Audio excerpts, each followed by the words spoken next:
Hey everyone, it's Dustin, Nulf. Welcome back. We are doing 30 tips in 30 days, and we are on tip number 20. And tip number 20, we're going to kind of relate this to the real estate world. But tip number 20 is you have to list to last. And what we talk about in the real estate world, our listings are our inventory. They are our product. So when we relate this to the rest of the business world, you have to have the product before you can have the customers. And some of you who are doing drop shipping and internet sales, you may be in a nice cushy situation because you don't actually ever have to buy or possess the property, and that's a good place to be in because buy or possess the product.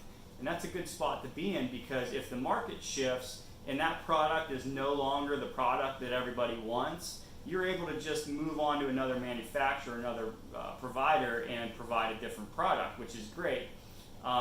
In other industries such as real estate, where our product is listings, basically, it's property listings, and when the market shifts, the person who has the most product is going to be able to weather that shift. So if the market shifts down and you got a lot of listing inventory, you're going to have a lot of buyers calling you, and then you have buyers to work with as well. If you have no listing inventory whatsoever, you have nobody calling you, no buyers calling you, so you have no leverage.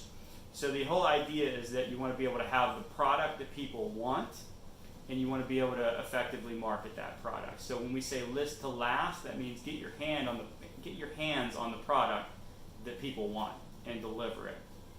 Hope this was helpful for you. If so, please follow me on Instagram, Twitter, Facebook, and/or YouTube. There will be links in the bio or the summary under this video.